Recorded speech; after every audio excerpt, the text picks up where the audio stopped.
Hello students, good morning. I am Brajesh Kumar again here to teach you class 11 accountancy chapter number 2 basic accounting terms. Students, our today's topic is assets and subtypes of assets. Students, I have taught you more about assets. Today we will discuss on the subtype of assets like non current assets, current assets, फिक्सिशियस और nominal assets. Means कहने का कि assets जो है इसके तीन तरह के टाइप्स होते हैं, मतलब तीन टाइप होते हैं। एक होता है नॉन करंट एसेट, इसको हम फिक्स एसेट भी कहते हैं। एक होता है करंट एसेट, दूसरा होता है फिक्सिशियस और नॉमिनल एसेट। इसमें से नॉन करंट एसेट जो है इसके भी सब टाइप्स हैं, दो तरीके के हैं, tangible assets and intangible assets. Students, now today's topic is clear, let's start. About assets I have taught you. So today I am going to teach you non-current asset. Non-current assets refers to those assets which are held for continued use in the business for the purpose of producing goods or services and are not meant for sale. Examples for non-current assets are long-term investments and fixed assets such as land and building, plant and machinery, computer, motor vehicles, furniture, etc. Students, non current assets के बारे में आपको बता दूं। Non current assets ऐसे assets होते हैं जो बिजनेस में हम यूज करने के पर्पज से उसे खरीदते हैं, बेचने के लिए नहीं। मीन्स कहने का है नॉन करंट एसेट्स और फिक्स एसेट्स, इसको फिक्स एसेट्स भी कहते हैं। Non current assets are those assets which we purchase not for resale. Means कहने का कि इसको हम अपने बिजनेस में खरीदते तो हैं इस एसेट्स को। नॉन करंट एसेट्स को फिक्स एसेट्स को हम बिजनेस में परचेज करते हैं, लेकिन किस लिए? बिजनेस के ग्रोथ के लिए, बिजनेस की हेल्प के लिए, बिजनेस में यूज करने के लिए उस एसेट्स को, ना कि बेचने के लिए। समझ रहे स्टूडेंट्स? यानी ऐसे एसेट्स जो हम अपने बिजनेस में या बिजनेस के लिए परचेज करते हैं, जिनका मोटो बिजनेस को ग्रोथ करना है, बिजनेस को हेल्प करना है। उसका ये मोटो बिल्कुल नहीं है कि उस एसेट को हमें परचेज किया और उसे हमें दूसरे को सेल कर देना है। स्टूडेंट्स, ऐसे एसेट्स क्या होते हैं? फिक्स एसेट्स, जैसे मशीनरी हो गई, गुड्स को लाने ले जाने के लिए मोटर व्हीकल हो गई, फर्नीचर्स हो गया, आप जानते हैं फर्नीचर्स भी होते हैं। छोटी सी अगर दुकान आपके आसपास पड़ोस में होती होगी तो आप देखते भी होंगे, एक काउंटर, एक चेयर रखते हैं हर बिजनेसमैन अपने लिए, और रैक्स होती हैं पीछे जिसमें गुड्स को वो रखते हैं। स्टूडेंट्स, वो सब क्या है? वो सब एसेट्स हैं। कौन सी एसेट्स हैं? Fix assets. क्योंकि जब उस बिजनेसमैन ने अपनी दुकान खोली थी, सबसे पहले दिन दुकान में बैठा तो वो जो रैक थी खरीद के लाया, जिस चेयर पे बैठ कर बिजनेस करता है उस चेयर को भी खरीद के लाया। फर्नीचर, जिस काउंटर पे आप जाके खड़े होते हैं, काउंटर से ट्रांजैक्शन करते हैं, वो काउंटर भी वो परचेज करके लाता है।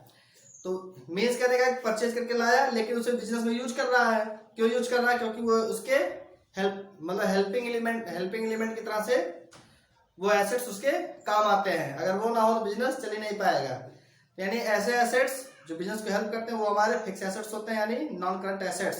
स्टूडेंट्स, एग्जांपल समझ में आया आपको?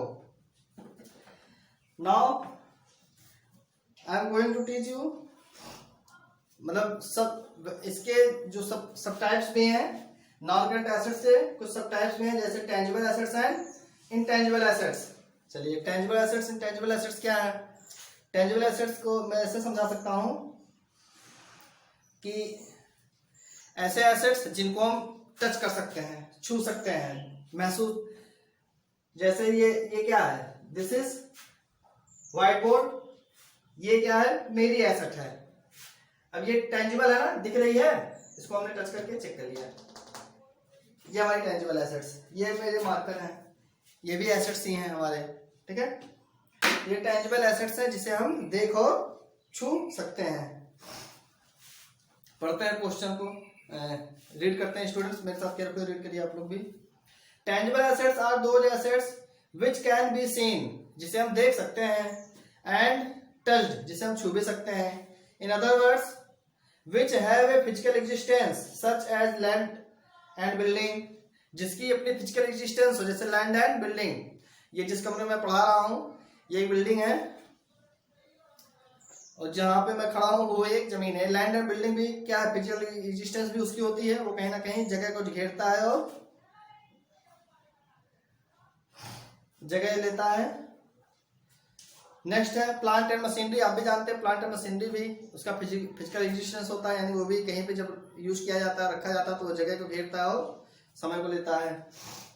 फिर हमारा next example computer, students well known element है, आइटम है। मोटर व्हीकल सब लोग जानते हैं, फर्नीचर एक्सेट्रा, ये सब हमारे क्या है, टेंजिबल एसेट्स। टेंजिबल एसेट्स को हमने बताया कैसे समझ सकते हैं।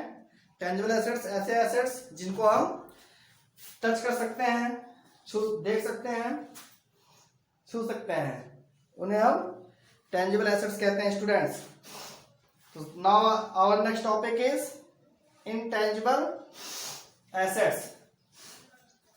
इनटेंजिबल एसेट्स रीड करते हैं, केयरफुली रीड करिए मेरे साथ। Intangible assets are those assets which do not have a physical existence, यानी इनटेंजिबल एसेट्स ऐसे एसेट्स हैं जिनका कोई फिजिकल एग्जिस्टेंस नहीं होता है। जैसे एग्जांपल में पहले मैं समझा दूं आपको इनटेंजिबल एसेट्स क्या होते हैं। टेंजिबल एसेट्स तो आपने जाना, ऐसे एसेट्स जिनको हम टच कर सकते हैं, देख सकते हैं, जिनकी फिजिकल एग्जिस्टेंस होती है। इनटेंजिबल एसेट्स ऐसे एसेट्स होते हैं जिनको हम देख नहीं सकते, न उसे टच कर सकते हैं, और उनकी कोई फिजिकल एग्जिस्टेंस भी नहीं होती है। जैसे आप जानते होंगे, आपने ये जो मोबाइल, जिस मोबाइल से या जिस सेलफोन से आप जो है ऑनलाइन एंड्रॉयड फोन से ऑनलाइन क्लासेस लेते हैं, ये ऑनलाइन क्लासेस कैसे प्रोवाइड कराते हैं, मतलब ये सिस्टमेटिक कैसे होते हैं, क्योंकि इसमें एक सॉफ्टवेयर होता है। आप समझ रहे हैं स्टूडेंट्स, उस सॉफ्टवेयर को आप ना देख सकते हो, ना उसे टच कर सकते हो, ना, ठीक है। यानी सॉफ्टवेयर हमारे क्या है, इनटेंजिबल एसेट्स, ये हमारे इनटेंजिबल एसेट्स होते हैं।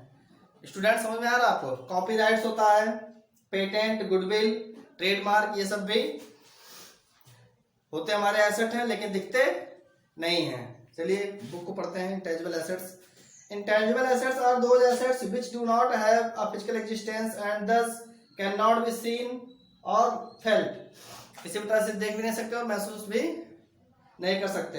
Example of such assets are goodwill, patents, copyright, trademark, computer software etcetera.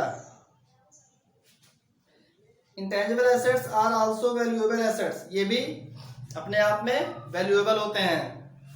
आपको पता होगा कोई भी सॉफ्टवेयर हमें डाउनलोड अपलोड करना होता है तो उसके हमें अमाउंट पे करने होते हैं।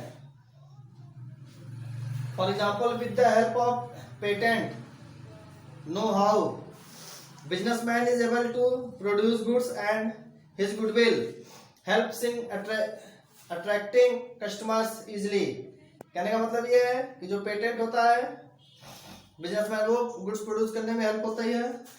With the help of patents businessman is able to produce goods, patent से गुड्स को प्रोड्यूस करने में वो हेल्प पाता है। और गुडविल से क्या होता है, कस्टमर्स अट्रैक्ट होते हैं आपके बिजनेस के प्रति, आपके गुड्स के, आपके शॉप के प्रति। Therefore, the intangible assets help the firm in earning profits as much as the tangible assets. जिस तरह से tangible assets आपके बिजनेस को प्रॉफिट गेन कराने में हेल्प करते हैं, आपके बिजनेस को ऑपरेट करने में हेल्प करते हैं, उसी तरह से intangible assets भी आपके बिजनेस में प्रॉफिट अर्न करने में आपकी हेल्प करते हैं और बिजनेस ऑपरेट करने में भी हेल्प करते हैं students. Hence both intangible and tangible are valuable assets, दोनों के दोनों valuable assets हैं। Value of intangible assets is based on the benefit of facility available to the businessman from such assets, यानी ऐसे assets से जो उनको फैसिलिटी मिलती है।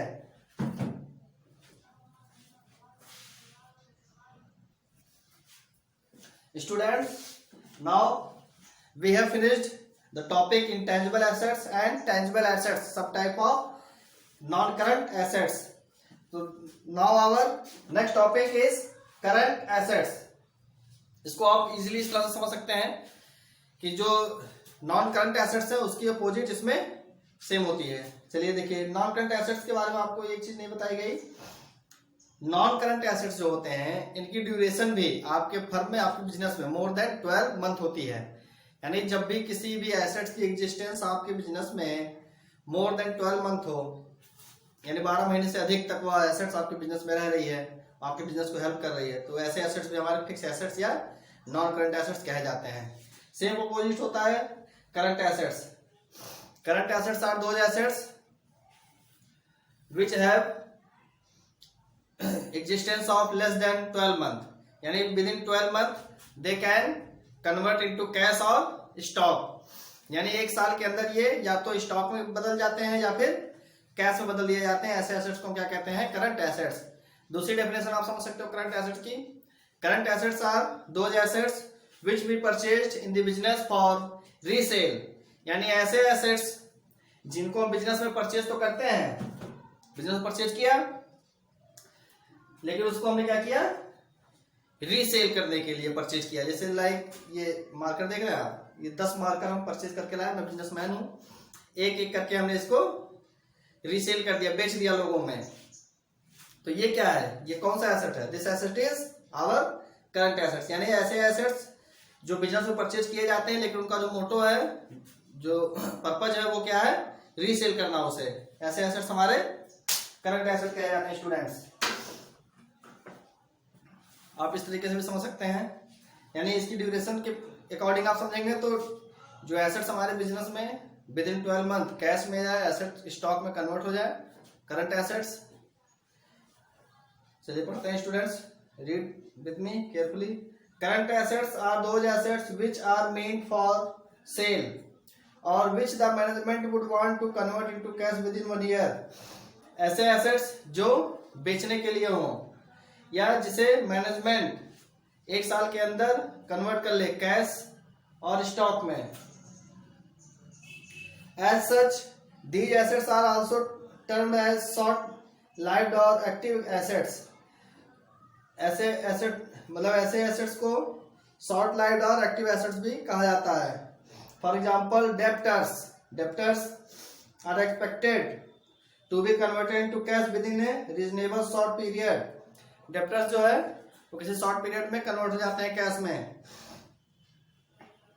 Stock is continuously sold and bills receivables are also converted into cash.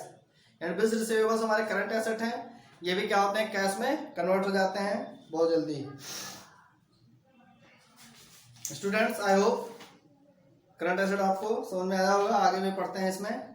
According to the Institute of Certified Public Accounts USA, students, इसके बारे में कह रहा है current assets include cash and other assets और resources commonly identified as those which are reasonable expected to be realized in cash और sold और consumed during the normal operating cycle of the business. Although prepaid expense will never be realized in cash, these are also included in current assets since services or benefits will be available again without further payments.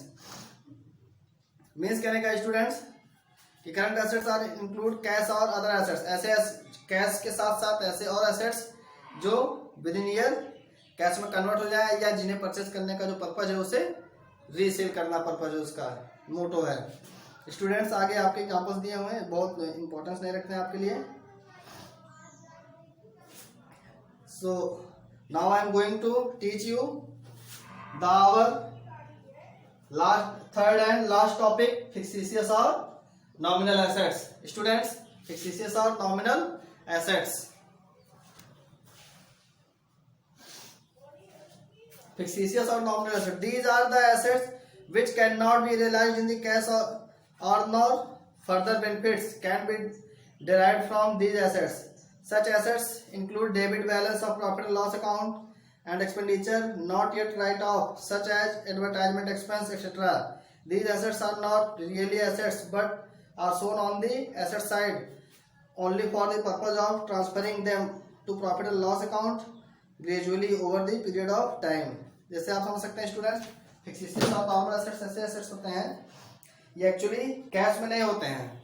जैसे advertising expense, आपको पता होगा ये तो हमारा expense है, लेकिन ये हमारा क्या है, नॉमिनल एसेट होता है, क्योंकि इसको हम एसेट साइड में शो करते हैं, और ये प्रॉफिट और लॉस अकाउंट में भी शो किया जाता है students. So now I am going to give you homework. Your homework is point number 9, capital receipts and revenue receipts, expenditure, capital expenditure, revenue expenditure. Students, our next topic is in next class is point number 8, 9. Students, I hope you will read, and I can say that today's topic is finally finished. Okay, thank you.